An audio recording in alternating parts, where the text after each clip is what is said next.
House के ध्यान में ला सकूं, क्योंकि ये जो नीट आया, नेशनल एलिजिबिलिटी एंट्रेंस टेस्ट 2018-19 में 2018-19 में, तो प्रधानमंत्री मोदी जी के नेतृत्व में उस समय ये इनिशिएटिव लिया गया था और मुझे इस बात की गौरव भी है कि स्वास्थ्य मंत्री के रूप में उस समय मैं इस विभाग को देख रहा था। अब जब हम नीट की बात करते हैं, नेशनल एलिजिबिलिटी एंट्रेंस टेस्ट, तो this relates to admissions in the medical discipline, that is MBBS, BDS primarily और हमारे BAMS, इसको इस क्षेत्र को देखता है। आज हम चर्चा कर रहे हैं जो मोहम्मद अब्दुल्ला साहब ने प्राइवेट मेंबर बिल लाए हैं और उसके बाद चर्चा चल रही है, उसमें से एक वातावरण इस तरीके का बनाने का विषय बन रहा है जैसे हमने स्टेट के राइट्स को का हनन किया है, जैसे बहुत बड़ा विद्यार्थियों के साथ अन्याय हो रहा हो, जैसे इस तरीके की परिस्थिति हो गई है कि कुछ विशेष वर्ग के लोग मेडिकल एजुकेशन में आ रहे हैं और प्राइमरली ये कि स्टेट के अधिकारों का हनन हुआ है, ये एक ध्वनि इसमें से निकल करके आती है। मैं रिकॉर्ड्स को स्ट्रेट इसलिए करना चाहता हूँ कि हम सब लोग जो यहाँ बैठे हैं वह उन्हें बहुत जिम्मेवारी के साथ देश की आवश्यकताओं को रिस्पॉन्ड करना पड़ता है और हमारी जो मेमोरी है वो बड़ी शॉर्ट होती है, याददाश्त हमारी बहुत शॉर्ट होती है। हम भूल जाते हैं कि सही में मेडिकल एजुकेशन की स्थिति क्या थी। अब मैं शब्द ये नहीं बोलूंगा कि दुर्गति क्या थी। मेडिकल एजुकेशन एक बिजनेस का अड्डा बन गया था। मुझे बड़े दुख के साथ बोलना पड़ता है कि जब मैं स्वास्थ्य मंत्री था और नीट ला रहा था, उस समय चर्चा इस बात की होती थी, सभापति जी आप आश्चर्य करेंगे, पोस्ट ग्रेजुएट की एक सीट 8-8 करोड़ में बिकती थी। कोई मेरी बात को झुठला के इस हाउस में बता दे कि मैं गलत बोल रहा हूं। 8-8 करोड़। और अगर रेडियोलॉजी जैसे डिपार्टमेंट में और डिसिप्लिन में अगर आपने जाना हो तो वो 12 से 13 करोड़ जाती थी। It has become a open business, it had become open business. मेरी बात सुन ले, मैं ऐसे ही थोड़ी ना बोल रहा हूं, मैं कुछ तथ्यों के आधार पर बोल रहा हूं। It had become an open business. और बच्चों का क्या हाल होता था। आज हम सब लोग बच्चों के रहनुमा हैं और रहना चाहिए और बोलना चाहिए। माँ बाप के साथ एक एग्ज़ाम देने के लिए भुवनेश्वर जाते थे, एक एग्ज़ाम देने के लिए वो चेन्नई जाते थे, एक एग्ज़ाम देने के लिए वो तिरुवनंतपुरम जाते थे, एक एग्ज़ाम देने के लिए वो मुंबई जाते थे। कहाँ कहाँ वो चक्कर नहीं लगाते थे। The amount of money spend, the amount of time spend, the amount of situation and भयंकर करप्शन। आप ही बताइए, आपको किसी को एक स्टेट में भेज दें जिसके आप रास्ते तक नहीं जानते हो, उस मेडिकल एजुकेशन में क्या अंदर चल रहा है उसके बारे में वो बेचारा क्या जानेगा। कब जाएगा देखेगा कि लिस्ट मेरी लगी कि नहीं लगी।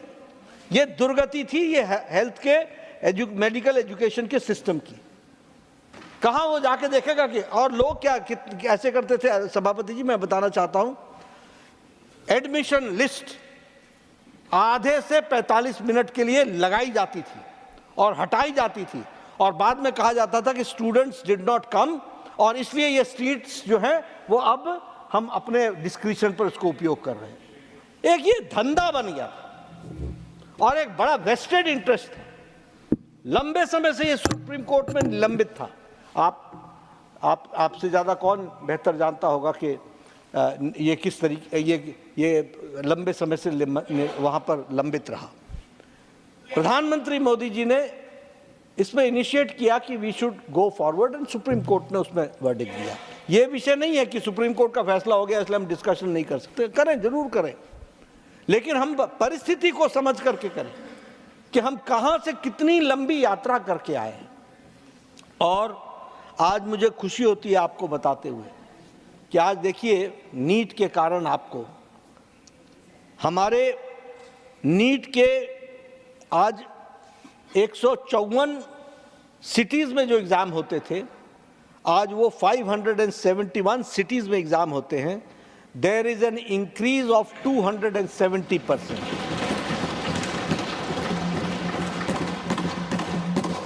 उसी तरीके से एक ही शहर में जो सेंटर्स होते हैं, उस सेंटर्स में पहले 2546 से हमने यात्रा शुरू की थी 2019 में, and today the increase is 4750 centres which comes to 86.6%।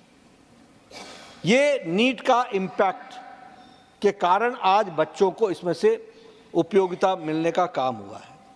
दूसरी बात, हमारे तमिलनाडु में लोग कहते हैं हमारे गांव के स्टूडेंट छूट गए होंगे, हमारे गरीब परिवार के लोग छूट गए होंगे। ये सब एलिबाई, मुझे मालूम है कि क्या क्या क्या चीज़ों का उपयोग किया गया, बड़ा भारी अन्याय हो रहा है।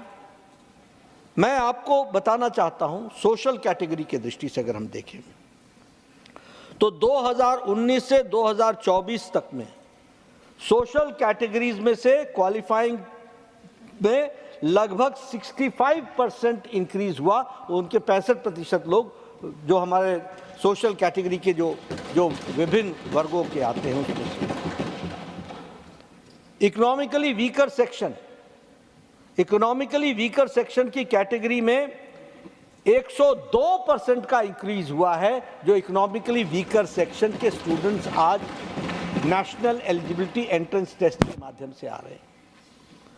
एसटी 93.5% का इंक्रीज हुआ,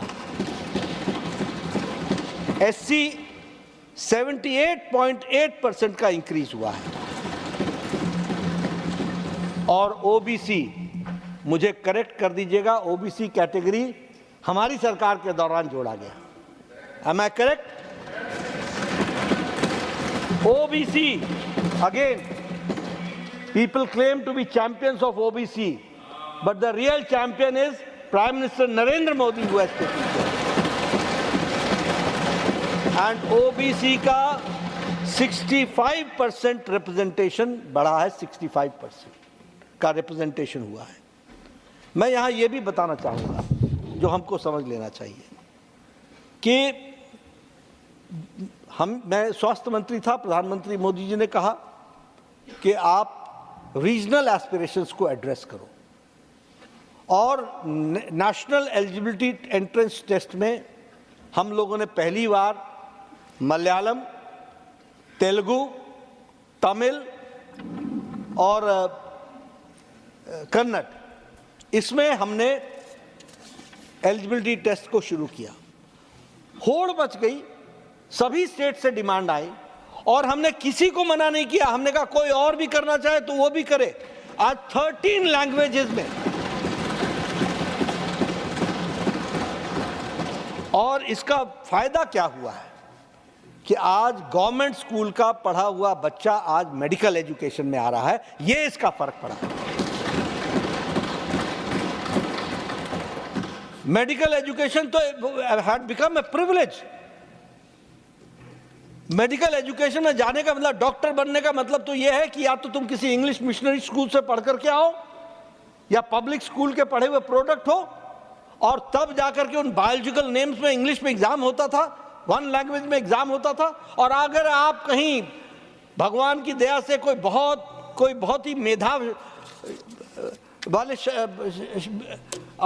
मेधाशाली विद्यार्थी हुए तो आप कहीं compete कर गए तो कर गए, नहीं तो यह एक ही सेक्शन ऑफ द सोसाइटी को रिप्रेजेंट करता था। आज 13 लैंग्वेजेस में मेडिकल एलिजिबिलिटी एंट्रेंस टेस्ट के कारण आज केरल का, तमिल का, हमारे उड़ीसा का आदिवासी बच्चा, हमारे गुजरात का कोई आदिवासी बच्चा, हमारे कोई दूर दराज के इलाके महाराष्ट्र के गढ़चिरौली का बच्चा आज मेडिकल एजुकेशन में इसलिए आ रहा है कि अपनी भाषा में वो मेडिकल का एग्जामिनेशन दे रहा है, और इसने रीजनल एस्पिरेशंस को कवर करने का पूरा प्रयास किया है। यह भी हमको ध्यान में रखना चाहिए। मैं यहाँ एक बिंदु और बताना चाहूँगा कि आज जो 17 परफेक्ट स्कोरर्स हैं नीट यूजी में, वो केरला से आते हैं, वो उत्तर प्रदेश से आते हैं, वो बिहार से आते हैं, वो राजस्थान से आते हैं, वो तमिलनाडु से आते हैं, वो महाराष्ट्र से आते हैं, वो ममता दीदी के राज के वेस्ट बंगाल से आते हैं, वो पंजाब से आते हैं और चंडीगढ़ और दिल्ली से आते हैं।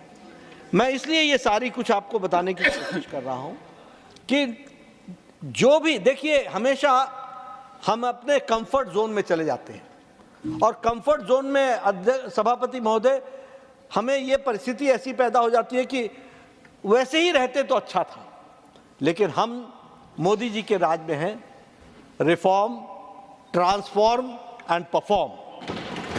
तो इसलिए हम रिफॉर्म्स ला रहे हैं, और वो रिफॉर्म्स किसी व्यक्ति के लिए नहीं, पूरे समाज के लिए, पूरे देश के लिए। आज हमारा बच्चा कोई साउथ में दौड़ करके कोई कैपिटेशन फीस दे करके वहां नहीं पढ़ने जा रहा है।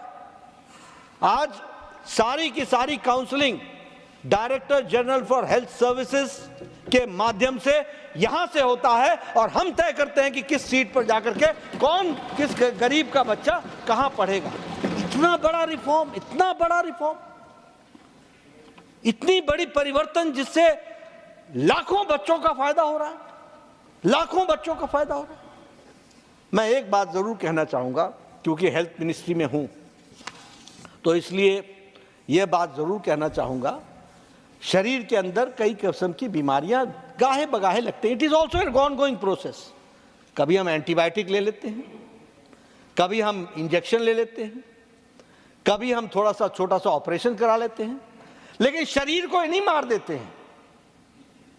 बीमारी के कारण शरीर नहीं मारा जाता।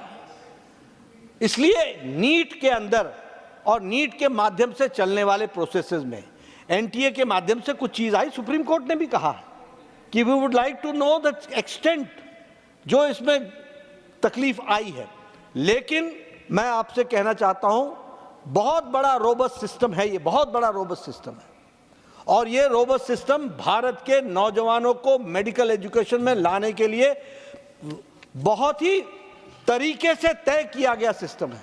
और मैं इसके बारे में नहीं बोलना चाहता हूं। मैं ऐसी जनरल एक बात कह के, पता नहीं हम लोगों को एक आदत हो गई है कि हम अपने द्वारा किए गए कार्यों के बारे में हमेशा ऐसा समझते हैं ये सेकंड ग्रेड है, और कोई अमेरिका कर दे, कोई ऑस्ट्रेलिया कर दे तो वो बड़ा फर्स्ट ग्रेड का हो जाता है।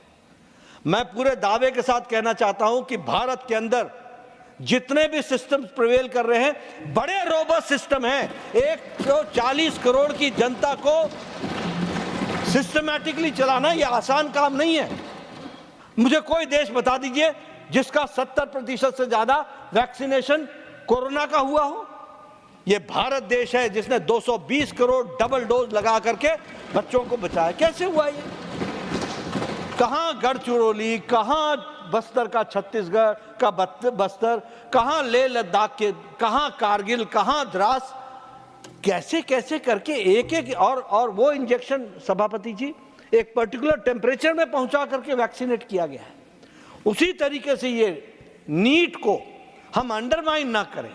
बड़ा रोबस्ट सिस्टम है, बहुत अच्छा सिस्टम है, गांव के लोगों को मेडिकल एजुकेशन में लाने का बहुत बड़ा माध्यम है, और इसलिए इस रोबस्ट सिस्टम के बारे में हम जब चर्चा करें तो हम इसके बेसिक जो इसकी बुनियादी स्पिरिट थी और है, उसको हम डैमेज ना पहुंचाएं, ये मेरा निवेदन है। यही मैं कहना चाहता हूं। मैं इंटरवीन किया, क्षमा करें, लेकिन मुझे लगा कि मैं फैक्ट्स को, रिकॉर्ड को स्ट्रेट करूं।